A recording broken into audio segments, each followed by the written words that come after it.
अरे जब लड़की चूज करने वक्त शादी के लिए या फिर लड़का चूज करने वक्त जब आप उसमें देखते हैं कि आपका इंटरेस्ट है या नहीं, तो फिर आप ऑप्शनल चूज कर दो जो आपका करियर बनाएगा 60 साल तक आने वाले समय में, उसमें आप क्यों नहीं देखते कि आप में आपका इंटरेस्ट है कि आपका ही नहीं बल्कि उस सब्जेक्ट का आप में कितना इंटरेस्ट है, ये भी इंपॉर्टेंट है। जैसे उस लड़की का भी आप में इंटरेस्ट है या नहीं, है कि नहीं, इंपॉर्टेंट। आप देखो कि आपको इंटरेस्ट नहीं है, आपको सब्जेक्ट में ज्योग्राफी मेरा जैसे था, ज्योग्राफी मेरा ऑप्शनल, मैंने देखा कि मेरा उसमें इंटरेस्ट कितना है ये तो मैं समझ गया, उस सब्जेक्ट का मेरे में है कि नहीं ये मुझे जानना बड़ा मुश्किल लग रहा था।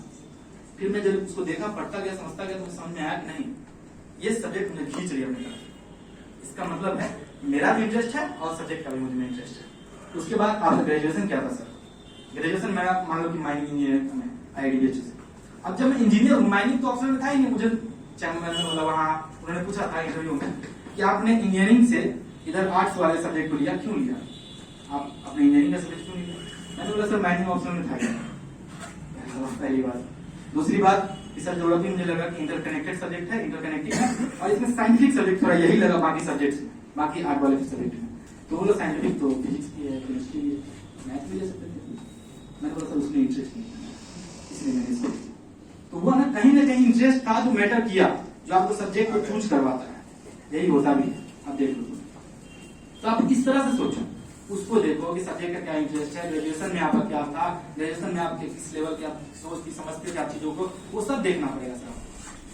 क्योंकि वो ऑप्शनल से भी पूछेंगे और ग्रेजुएशन से पूछेंगे, मुझसे लगभग 32-33 सवाल पूछेगा, उसमें 10-12 सवाल मेरे इंजीनियरिंग सब्जेक्ट से वो पूछ रहे हैं बार बार कोयला कैसे बनता है। मैंने 2 बार उनको बताया, फिर भी पूछ रहे थे कोयला बनता कैसे। पता नहीं क्यों, मतलब उनको समझ बात नहीं क्लियर हो रही थी, या फिर वो मुझे कुछ और ही चेक करना चाह रहे थे। अंत में जब बात हुई तो वो बोले ऑर्गेनिक कंटेंट वर्ड यूज किए उन्होंने। मैंने फिर उनको बताया ऑर्गेनिक कंटेंट की वजह से सर, तो बोले कि ऑर्गेनिक कंटेंट क्या होता है, फिर जाकर के वो समझने लगे कार्बन, समझे, तब जाकर के वो समझे कि अच्छा ये निकलवाना चाहते। मुझे ग्रीन रेवोल्यूशन पूछा उन्होंने कि आप ये बताओ कि आप ज्योग्राफी के स्टूडेंट हो तो आप तो एक्सपर्ट हो गए। हमको बोला उन्होंने तो बोले कि ठीक है आप मुझे ग्रीन रेवोल्यूशन को 3 सेंटेंस में क्लियर करो। मैंने 3 वर्ड में क्लियर कर दिया। फिर मुझे बोलते हैं ग्रे, हमको बोलते हैं ग्रे, उसी समय तुरंत मुझे बड़ा अच्छा लगा, मुझे लगा कि हाँ एक्चुअली क्या मुझे लगा अच्छा था कि मैं ग्रीन रेवोल्यूशन को ऐसे ही मैंने अपना नोट्स बना रखा था 3 वर्ड में, SYB6 और उसके बाद आपको टेक्नोलॉजिकल अपलिफ्टमेंट और उसके बाद आपको गवर्नमेंट का स्कीम, ये करके। और मैंने देखा कि ये चीज बस बताओ, और उन्होंने बोला कि हाँ हो गया ग्रीन रेवोल्यूशन। फिर जाकर के अगले नंबर तक बताना शुरू किए कि हाइब्रिड सीड्स की वजह से ग्रीन रेवोल्यूशन क्यों हो गया, क्या था स्पेशल हाइब्रिड सीड। ऐसे करते हैं क्वेश्चन आपसे, तो आपको फंसाते हैं, आपको लेवल उस लेवल तक डीप ले जाएंगे। जब आपको लगेगा कि आप स्पेशल हो तो आपको और डीप ले जाएंगे। ऐसे कर करके 30 मिनट लग गया, 29 मिनट लग गया। तो ये होता है सर, इसलिए टाइम लगता है। तो बेहतर यही है कि आप जब भी ऑप्शन चूज करो तो बढ़िया तरीके से करो कि आप देख लो सब्जेक्ट क्या है, आपका पोजीशन क्या है, नहीं ना आप इंटरेस्ट है वो देख लो।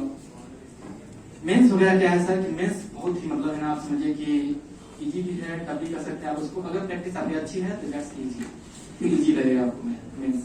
लेकिन आपकी प्रैक्टिस अच्छी नहीं है तो आप वहां नहीं लिख पाओ। और लिख पाना सर इसीलिए मैं कहता हूँ NCERT पढ़ो और अखबार रोज पढ़ो। अखबार आप लोग रोज ही पढ़ना, रोज। ये तो आप ड्यूटी ही बना लो अपनी, मतलब ये तो कभी मिस ही नहीं होना चाहिए किसी से भी। जो करते हैं इसको समझिए, उसी दिन पछताएंगे, उसी दिन आपको याद आएगी बात कि अखबार आपने नहीं पढ़ा। मैगजीन से लगता है कि मैगजीन से हो जाएगा काम, अरे आप मैगजीन पढ़ोगे तो बुक की तरह लगेगा। जब मैगजीन आप पहली बार पढ़ोगे, अखबार आप पढ़े रहोगे तो जब मैगजीन पढ़ोगे तो लगेगा रिविजन होना है। आप करके देख लो ट्राई, मैंने किया है इसलिए मुझे समझ में आ गई बात, तो ये आप भी कर सकते हो।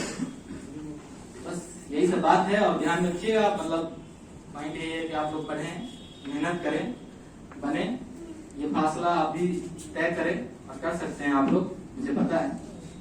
ध्यान रखिएगा कि जिस पे ये जग हंसा है उसी ने इतिहास रचा। बोलेंगे में रोज पूछता था सब, 3 साल हो गया और IITian भी था, ऐसे ही बोलता था, IITian भी था। और उसके बाद सुने UPSC BPSC की तैयारी कर रहा था, कुछ हुआ तुम्हारा? ऐसे यार बोलता था, रोज टोक के बोलता था। किसको नहीं पता है BPSC का रिजल्ट आएगा, तो पूरे हिंदुस्तान को पता चल जाती है ये बात कि BPSC का रिजल्ट आ गया, और उनको नहीं पता है, रोज अखबार पढ़ते फिर भी ताना देंगे BPSC रिजल्ट आया नहीं आया, तुमको क्या मतलब। ऐसे आकर आपसे पूछेंगे सर बार बार, जब आ जाता है तो 7-7 घंटे आकर आपके पास बैठे रहेंगे, भाई तुम हम मिलेंगे भी नहीं, 10 मिनट मिलेंगे, मन होगा तो मिलेंगे, नहीं होगा तो नहीं मिलेंगे। समझ लो बात। आपको उस तरह से उस लेवल पर आकर के आपको टॉर्चर करेंगे, आपको बोलेंगे, आपको परेशान करेंगे, तो नहीं होना परेशान ना, हंसते रहेंगे, हंसने दीजिए। उनका हेल्थ अच्छा हो रहा है, होने दीजिए। आप हंसे नहीं ना, आपका समय आएगा जब आप हंसोगे, अच्छे से हंसना, तब समय आता है सर, सबका समय आता है, ये बात आप हमेशा याद रखना, ये आता ही आता है। उस दिन का आप वेट थोड़ी बताना, आपका टर्न जब आएगा ना तब आप बोलना। मतलब मैं कहता हूं कि मेहनत मतलब है ना, सभी कहते हैं मूव इन साइलेंस और speak when it's time to say checkmate. आप तभी बोलना जब आपको लगे कि राजा निशाने पे है, चेकमेट बोल, समझ रहे हो? चलना चलो सिपाही सब चलो, लेकिन जब लगे राजा निशाने पे है तो राजा निशाने पे से लगा के बोलो चेकमेट, बोल खत्म, खेल खत्म। समझ रहे हो? यहाँ तक खेलना, इस लेवल का खेल खेलना, यही खेलना होता है, यही लोग खेलते हैं, जो अधिकारी बनते हैं यही खेल करके आए हैं। बताएंगे नहीं, अलग बात, सब नहीं होते वैसे कि आपको बताएंगे सारा बात, सारी बात हम बता देते हैं। हमको लगता है कि 10 लोग बढ़िया है, बढ़िया है, आपको पता नहीं है। ये लीगेसी सर बोल रहे थे सबसे पहले वाले जो सर थे कि लीगेसी इंपॉर्टेंट है। भारत को अगर आपको विश्व गुरु बनाना है तो लीगेसी इंपॉर्टेंट है, आप लेके चलो। आप बने 10 लोग बनाए और 10 लोग बोलो 10 और बनाओ, ऐसे तो सब कितना बंदा चला जाएगा ना। इसकी तैयारी करो ना, ये हो गया सब बढ़िया हो जाएगा। आप इसके लिए प्रयास कर सकते और यही आप लोगों को करना है, करते रहिए, लड़ते रहिए। ये युद्ध है, कुरुक्षेत्र से भी ज्यादा बड़ा युद्ध है आपके लिए। उस समय तो चलिए फिर भी आसान था कुछ लोगों के लिए, लेकिन आपके लिए नहीं है सर। ये मुश्किल है, मुश्किल रण क्षेत्र है, इसमें लड़िए, बढ़िया से मेहनत कीजिए और बहुत मेहनत कीजिए। बस इतना हमेशा फील आना चाहिए रोज रोज, जैसे होता है ना कि 4 रोटी खाएं और फील होता है कि मतलब पेट भर गया, तब भी 1 रोटी खा लेते हैं एक्स्ट्रा, तो वैसे ही कीजिए। यहाँ से जब लगे 4 चैप्टर पढ़ लिए तो एक चैप्टर और पढ़ लीजिए फिलहाल, तभी उठिए सर। नहीं तो सर उस समय नहीं फील होगा कि अरे लग रहा है कि 5 चैप्टर पढ़ लिए, सब बढ़िया तो जा रहा है, नहीं ऐसा फीलिंग आते रहेगा रोज। लेकिन वो जब रिजल्ट आएगा ना तब वो भी फीलिंग याद आएगा कि उस दिन सोचते थे 5 चैप्टर पढ़ ले तो बहुत, उस दिन बहुत रोना होता है, बहुत परेशानी होती है, बहुत लोग हंसते हैं, बहुत लोग आपके ऊपर देखेंगे, बोलेंगे, 4 सवाल करेंगे, मुझे बोल नहीं पाए वो लोग। First attempt in BPSC, youngest SDM in BPSC, आप समझ रहे हो? First attempt youngest SDM, IIT छोड़ा, आईआईटीएम था मैं, ग्रेजुएट, मेरी डिग्री के बारे में कोई सवाल नहीं कर सकता। एकेडमिक्स मेरी बहुत अच्छी है, मुझसे आप सवाल नहीं करते। 10th में मैं टॉपर था, बिहार का टॉपर, 10 सीजी में, ऐसा डिग्री होती थी पोखरी। 10th में टॉपर, 12th में अच्छा वहां चलाता था, 12th किया, उस पर आईआईटी किया, आईआईटी में आया, आईआईटी का टॉपर अपने कॉलेज का, कॉलेज में टॉप किया, कॉलेज में टॉप किया, उसके बाद आया इधर और इधर टॉप। मजाक कर सकते हैं मैंने साफ साफ कहा, और ये करना पड़ता है सर, आपको चलना है ना, आपको अगर चलना है तो सर आप ही को लड़खड़ा कर उठना पड़ेगा। आपको दौड़ना है सर तो आप ही को चलना पड़ेगा, आपको भागना है सर तो आप ही को दौड़ना पड़ेगा, आपको उड़ना है, आप ही को उड़ना है ना। आप सपना देखे हैं कि सूरज की तरह आपको चमकना है, तो जलेगा कौन? हम जलेंगे क्या? आपको चमकना है अगर सूरज की तरह, हम क्यों जले? आप जलिएगा ना सर, आप जलिए, आप ही को जलना पड़ेगा, रात रात भर परेशान होना पड़ेगा आपको, तब जाके दिन को सूरज की तरह चमक पाइएगा। रात में जो मेहनत नहीं करते ना वो दिन में बात नहीं कर सकते, उनको करना भी नहीं चाहिए। लेकिन आएंगे, बोलेंगे 10 बातें अलग अलग तरीके से। हम भी थे, हम भी करते थे तैयारी, करते थे आप तैयारी, हुआ तो नहीं समझ रहा? आपको बोलेंगे अलग अलग तरीके से लोग आकर के, हम भी थे, ठीक थे आप, काम करें आप नहीं थे, लेकिन आपका नहीं हुआ सर, हमारा हुआ। तो इस बात को घमंड नहीं करना है, लेकिन अभिमान जरूर करना है। घमंड अभिमान सर, मैं ही एक एसडीएम हूँ, ये घमंड है, मैं भी एक एसडीएम हूँ, अभिमान है सर। एसडीएम बनना अभिमान की बात है, बड़ी बात है। मैं भी एक एसडीएम हूँ, 27 और एसडीएम है, लेकिन मैं भी एक एसडीएम हूँ, और ये भी अभिमान की बात है, I am the youngest sir. आसानी से नहीं, कीर्तिमान स्थापित किया मैंने आपको बताया है, बहुत सारे लोग बताया है कि 22 साल में एसडीएम बन सकते हैं लोग।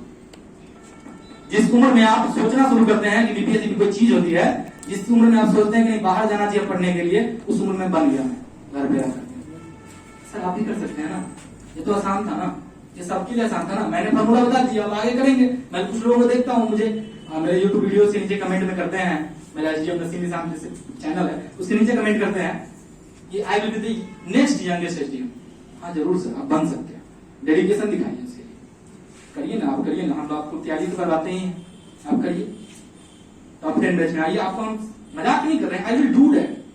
हमको पता है, मैंने मात्र 22 दिन पढ़ा था, मान लीजिए 64 के प्रीलिम्स के लिए, मैंने मात्र 7 दिन पढ़ा था 68 के प्रीलिम्स के लिए, सब में 125, 123, 117 यही स्कोर है मेरा।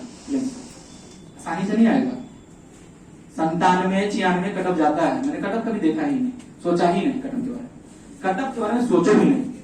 कटअप पे जब आप फोकस आपका रहता है ना सर, तो आप डर जाते हो, आपके मन में चलता रहता है कि मुझे कितना स्कोर करना ही करना है, क्यों इतना ही करना है। कटअप 97 है, 110 क्यों नहीं सोचते, 97 है तो 100 सोचेंगे, उससे ज्यादा तो सोच ही नहीं सकते। 108 से था क्या कटअप, टेंशन में आ गया बाकी तो, अरे कहीं नहीं जाएगा कटअप, बच्चे भी तो बड़े बड़े आ रहे हैं, अच्छे अच्छे आ रहे हैं, 66 पे कटअप 108 है, तो इतना जब कटअप जाएगा तो आप भी उस तरह से मेहनत करो ना सर। ये कटअप सर और बढ़ेगा, मैं आपको अभी भी कह रहा हूँ, ये कटअप बढ़ता जाएगा। आप उस तरह से तैयारी करो, आप बेसिक चीजों को पकड़ो, आप एनसीईआरटी पकड़ो, आप उसको छोड़ करके रामायण, गीता, महाभारत, पुराण, ये बाइबल सब पढ़े जा रहे हैं, नहीं होगा। ना पूछता है बाइबल, ना वहां पूछता है गीता, कुछ नहीं होगा। आपसे जो पूछता है वो एनसीईआरटी, सारा क्वेश्चन, आप कुछ भी क्वेश्चन उठा के ला दो, मैं सारा एनसीईआरटी में क्वेश्चन उठा दूंगा, सारा क्वेश्चन, मतलब 98%, 2-3% उधर से पूछ लीजिए, करंट अफेयर छोड़ तो आपको मिल जाएगा सर एनसीईआरटी में। आप करके देखो ना, आप पढ़ते ही नहीं, एनालिसिस करते ही नहीं, आप 4 लाइन पढ़ेगा, 5वां लाइन फिर शुरू कर दिया, 4 लाइन समझे भी नहीं और 5वां लाइन शुरू, 4 लाइन पढ़ने के बाद फिर आपको 5वां लाइन समझना था, 5वां लाइन समझने से पहले आप 4 लाइन को पूरा क्लियर करना था, दैट यू नो दैट, ये आपको पता होनी चाहिए सर, लेकिन आपको क्लियर ही नहीं है। फिर आप सोच रहे थे कि नहीं मैं तो कर ही लूंगा, सर नहीं होता ऐसे कुछ भी। मतलब आप मुझसे पूछोगे ना कि कुछ भी करो, जैसे अलग अलग एग्जाम है, बीपीएससी, यूपीएससी, जितने भी एग्जाम होते हैं इसमें, अलग अलग जितने भी हैं, अलग अलग संस्थाएं हैं, बहुत लेवल का एग्जाम है सर, हर लेवल के एग्जाम में हर लेवल की तैयारी होती है। आप प्यून के एग्जाम में भी जाएंगे सर, चपरासी बोलते हैं जिसको आप, चपरासी तो सर थोड़ा गंदा शब्द बोलना नहीं, स्टाफ समझिए, एक स्टाफ के शब्द आप उसमें जाते हैं, उस तैयारी में आप जाते हैं, उसके लिए भी एक अलग तैयारी, उसका भी अलग एग्जाम होता है। बताइए सही से नहीं है, आप नहीं पढ़िएगा तो उसका एग्जाम में आप पास नहीं कर पाएगा, ये दिन भी आ सकता है। तो सर पढ़िए ना, आपको मौका मिला है, बहुत मुश्किल से मिलता है। आप मुझे कॉल आता है कि सर मेरे पास एनसीईआरटी खरीदने की किताब के पैसे नहीं है, 1000 मैक्सिमम होते हैं एनसीईआरटी खरीदने में, 1000, उनके पास पैसे नहीं। सही बात है, पैसे नहीं है, इतनी गरीबी है। आपको यहाँ पटना में आकर के बैठ करके आप बैठे हुए, आगे बैठे हुए, पीछे बैठे, इस जगह पे जहाँ एसी लगी हुई है, भले नहीं चल रही अभी, लेकिन एसी लगी हुई है, ये सब है, वहां आप बैठे हुए सर, सबको मौका नहीं मिलता। कुछ लोगों के पास किताबें नहीं है, कुछ लोगों के पास मतलब समझिए कि वो बाहर आ नहीं सकते, इतने पैसे नहीं उसके पास पटना आने के, तो आपको सब मौका मिला है, फिर भी आप नहीं करोगे। मुझे आप भी याद है कि मतलब मैं जैसे रिजल्ट हुआ उसका मैं सोचा मैं दिल्ली जाकर के आईएएस के लिए प्रिपेयर करता हूँ, बात अलग है कि उन्होंने तुरंत ही बुला लिया डॉक्यूमेंट वेरिफिकेशन के लिए, लेकिन मैं गया था। जब मैं जा रहा था तो मुझे इतने कॉल मैसेज आ रहे थे, 10,000 मैंने घर से लिया था कि दोस्तों को पार्टी दूंगा, कुछ दोस्त है मेरे जो आईआईटी के वहां कर रहे हैं तैयारी वगैरह, उन लोगों को पार्टी दूंगा, मैं यहाँ संबंध बनाने से बढ़िया रहेगा, पार्टी दे दूंगा। मैं वहां गया, उससे पहले मेरे 10,000 खर्च हो गए, 10 लोगों को बस पैसा भेज करके एनसीईआरटी खरीद दूंगा, अंदर से कमा लूंगा, फिर 10,000 फिर से कर लूंगा। इस एज में 22-23 उम्र में, इस एज में अगर मुझे सर अगर 80,000 रुपये मिलेगा ना, बहुत है, बहुत ज्यादा है, आप समझ सकते हैं, बहुत ज्यादा है। 80,000 रुपये लगभग सैलरी है, 80 से 90,000 एसडीएम की, बहुत है सर, संभाल भी नहीं पाऊंगा शायद, इतना मुश्किल है मेरे लिए, मतलब आसान नहीं है। मैंने देखा है, मैं 10,000 नहीं खर्च कर पाया कभी जिंदगी में महीने में, मेरे 80,000 बहुत ज्यादा है, मैं कर लूंगा। तो आप समझिए इस बात कि आप संतुष्टि भी रखिए, आप चीजों को समझिए, लेकिन पागल भी आप ही होइए। पागल का एक मतलब होता है जो मैं बचपन में सोचता था, और ये मैं सोचता था, बताऊं आप लोगों के लिए, जान लीजिए आप, पागल होता है हिंदी में, पा का मतलब होता है पा, ग का मतलब गया, ल का मतलब लक्ष्य, पा गया जो लक्ष्य वही पागल है।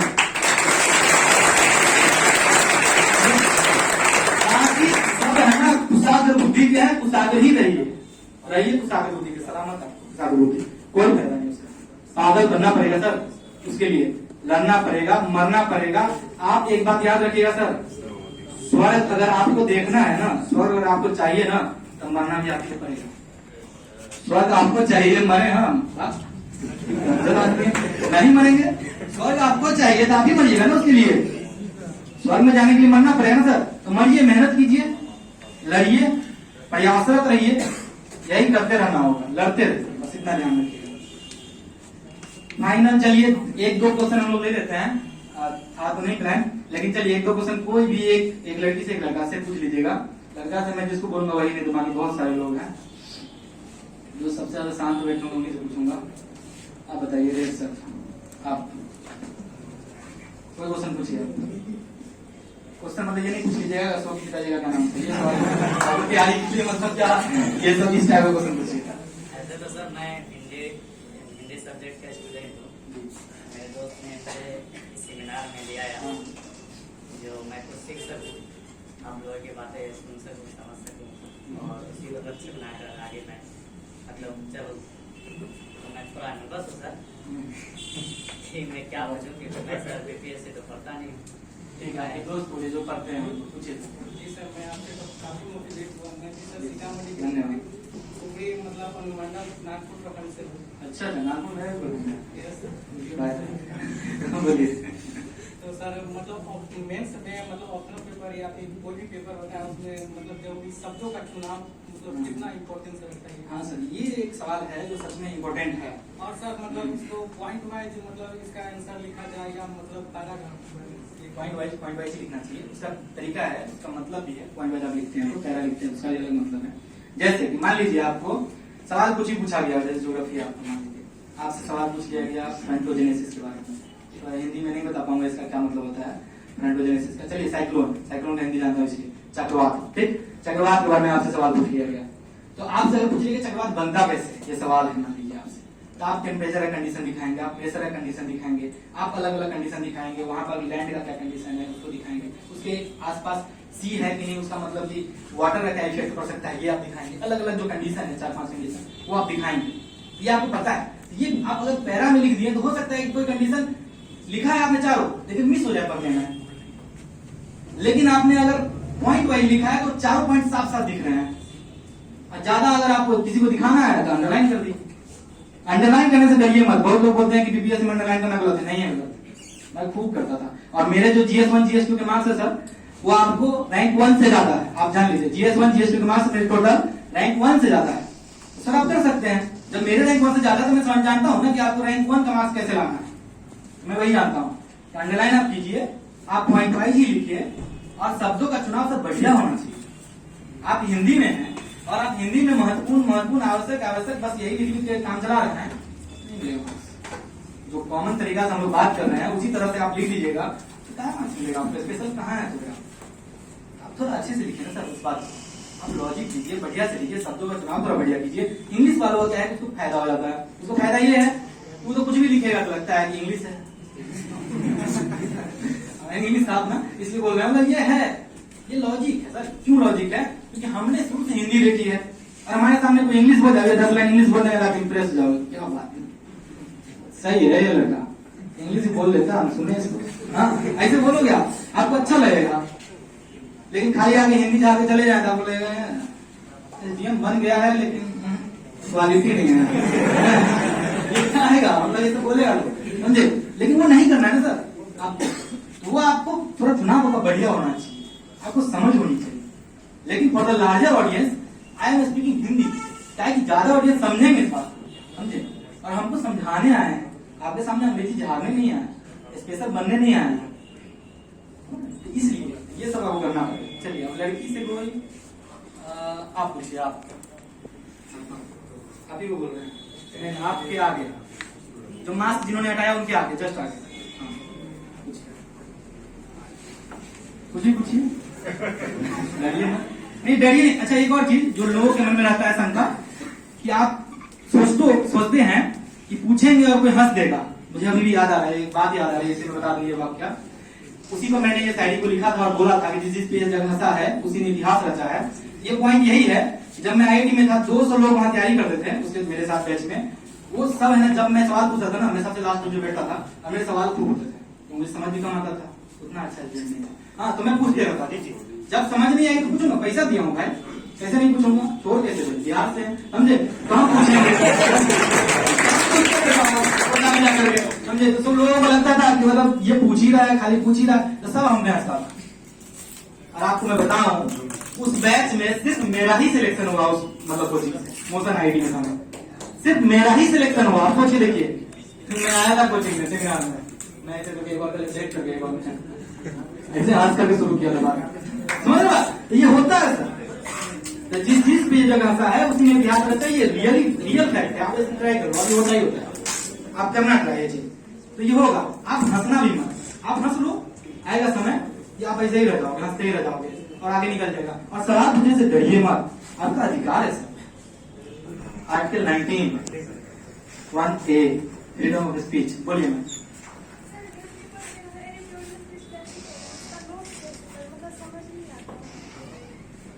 देखिए न्यूज पेपर में तो पढ़ना है ही इम्पोर्टेंट। न्यूज पेपर ये तो मैं बहुत दिनों से बोल रहा हूँ, बहुत इंपॉर्टेंट है। एक न्यूज पेपर जनरली पढ़ना ही चाहिए, दो भी पढ़ सकते हैं, मैं दो पढ़ता हूँ, द हिंदू और इंडियन एक्सप्रेस। लेकिन कोई एक पढ़िए, कोई जरूरी नहीं है कि कोई दो पढ़िए। लेकिन हिंदी में जनसत्ता, हिंदी में मैं इसलिए जनसत्ता को मैं इसलिए जाना कि जनसत्ता को मैं यहाँ आया था तैयारी करने के इंटरव्यू के दौरान, जब मुझे उस टाइम मेरा मेंस भी था 65 का। तो जब मेंस था तो उसी दौरान मैं यहाँ पे देखा तो न्यूज यहाँ मिल नहीं रहा था, तो जनसत्ता मैंने लिया था 4-5 दिन। तो जनसत्ता जब मैं पढ़ा तो मुझे लगा कि जनसत्ता बहुत बढ़िया न्यूज है। दैनिक जागरण भी एक अच्छी है, लेकिन उसका राष्ट्रीय संस्करण, जब आप अब उसका ये राज्य वाला संस्करण पढ़ेंगे ना तो बस यही लोकल न्यूज होगा, उसको चाकू मार दिया, हाँ क्या कीजिएगा। और मजा भी आता पढ़ने में, उसको बहुत मजा आता, समझे। वो आप करते रह जाइएगा, तो उस चक्कर में नहीं पढ़ना आपको, समझे। तो आपको इम्पोर्टेंट न्यूज, जैसे कि आप ये जो कोई भी आप संस्करण लेते हैं उसमें आपको जो एडिटोरियल होता है वो इम्पोर्टेंट होता है। एडिटोरियल में अगर जैसे कि मान लीजिए क्या है, कोई भी टॉपिक आया, जैसे कि वैक्सीनेशन, मान लीजिए एक सेकंड के लिए वैक्सीनेशन का टॉपिक है, वैक्सीनेशन के प्रोज एंड कॉन्स आ गया। प्रोज एंड कॉन्स मतलब उसके फायदे और उसके नुकसान, मान लीजिए क्वेश्चन है ये, तो आप किसी एडिटोरियल में देखोगे खाली प्रोज लिखा, खाली फायदे लिखे हैं, समझे। ये होगा एक एडिटोरियल में। किसी दिन ऐसा आएगा कि खाली नुकसान लिखकर बता रहा है, समझे। तो आप दोनों को लिख के अलग अलग कर लो, ये मैं करता था। मेरा मतलब 2-4 कॉपियां हैं जो मैंने छोटी बनाई थी, समझे। ये सब करना पड़ेगा आपको, ये करना भी चाहिए, ये बेटर तरीका है। ये आप करते हो तो आपको समझ में आएगी, ये आप कर लो, ये अलग अलग कर लोगे तो अंत में क्या होगा, जब मेंस का टाइम आएगा तो आपको जब रिवाइज किए रहोगे तो आपको लगेगा कि पहले जाओ, सब आसान लगेगा, और वो सब लिखना है।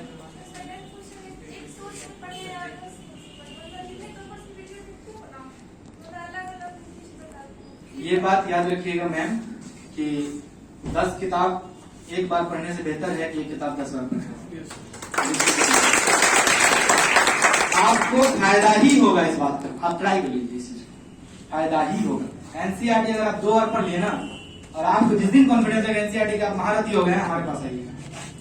जिस चैप्टर में कॉन्फिडेंस होगा उस चैप्टर से आपसे बस 2 सवाल पूछेंगे, एक का भी जवाब दे दिए ना तो आपको मान लेंगे कभी बेसिक और पास हो जाएंगे। महारथी आप एनसीईआरटी में जल्दी हो ही नहीं पाएंगे सर, 3-4 रीडिंग तो मिनिमम उसका जरूरत है। आप पढ़ते रहिए, आप जब ज्यादा पढ़ेंगे तब तो आपको एहसास होगा कि आप ये चीज समझे ही नहीं थे पिछले बार।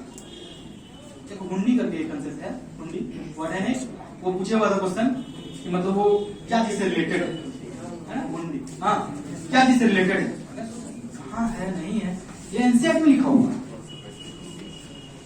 समझ लो, ये सब एनसीईआरटी में लिखा हुआ। मैं सोचा कि मतलब मैंने एनसीईआरटी नहीं पढ़ी और मैं चला था यूपीएससी करने के लिए, समझे। मैं अभय जी आपका सवाल का जवाब तो हो गया सर, हाँ तो अभय जी आपको भी पूछना, डेमोक्रेसी है, मौका दीजिए। हाँ सर मुझे बहुत हेजिटेशन होता है, मैंने बहुत सारे लोगों से बात किया, मेरे घर के बगल में जो रंजीत सर है वो मेरे घर के बगल में और एक और बनी है, उनसे भी मैं मिली, बट सब अपना अपना मतलब बताते हैं कि ये बुक पढ़ो, घटनाचक्र पढ़ो, ये पढ़ो, कोई बोलते हैं एनसीईआरटी पढ़ो, मतलब मैंने सारा बुक खरीद लिया, पढ़ नहीं पा रहे, समझ भी नहीं आता है कि एनसीईआरटी पढ़ती हूँ तो एनसीईआरटी भूल जाती हूँ, अगर लक्ष्मीकांत का बुक पढ़ते तो उसका आर्टिकल भूल जाती हूँ। मुझे ये समझ में नहीं आ रहा कि मेनली मुझे बुक पढ़ना कौन सा है और इससे नोट्स बनाना है, ये सबसे ज्यादा। आपका बहुत बढ़िया क्वेश्चन है, आपके सवाल का बहुत अच्छा जवाब है हमारे पास, ठीक है मैं बताता हूँ। आप सोच के देखिए कि अगर आप लक्ष्मीकांत पढ़ते हैं, लक्ष्मीकांत साहब जो भी होंगे पर्सनली, लेकिन अगर जो भी हैं रिस्पेक्ट के साथ बोल रहा हूँ, उन्होंने कहाँ से पढ़ा होगा, फिर आपको क्या पढ़ना चाहिए, सोर्स क्या है। जो भी आदमी, जो जितनी भी किताबें भारत में लिखी गई हैं वो सारी किताबें एनसीईआरटी से पढ़ करके किसी ने लिखा होगा, रिसर्चर ने लिखा है, चलिए ठीक है, वो अलग बात है, वो आपका सवाल अलग तरीके से है, लेकिन आप समझिए रिसर्चर ने रिसर्च करके लिखा है जो भी बात है, लेकिन एनसीईआरटी से जब लिखी गई है, आपको ये पता है ऑथेंटिक सोर्स वही है, तो आप उसको उठाइए ना सर, उसको उठाइए ना। तो पढ़ना है, पढ़ती हूँ, लेकिन उसमें जो नोट्स बनाना है, मतलब उसमें सारे पॉइंट्स जो इम्पोर्टेंट है ना, उसका कौन सा वर्ड है जो निकाले। क्वेश्चन प्रीवियस ईयर आप देखते हैं, जब प्रीवियस ईयर देखें और आप क्वेश्चन देखें, इतना सारा फ्रीडम स्ट्रगल और फ्रीडम मूवमेंट हुआ है, बहुत सारा अलग अलग टाइप का। चंपारण हुआ, उसके बाद आप सोचिए चंपारण हर साल पूछिएगा, समझे। चंपारण हुआ, आपको नन कोऑपरेशन मूवमेंट हुआ, नन कोऑपरेशन से क्वेश्चन ही नहीं आ रहा है, क्यों सर? नन कोऑपरेशन से क्वेश्चन नहीं आ रहा है, इतना इंपॉर्टेंट मूवमेंट है, लेकिन आपसे चौड़ी इवेंट से क्वेश्चन पूछ लिया जा रहा है कि कब हुआ था, बीपीएससी पूछ चुकी है। क्यों पूछा गया आपसे क्वेश्चन?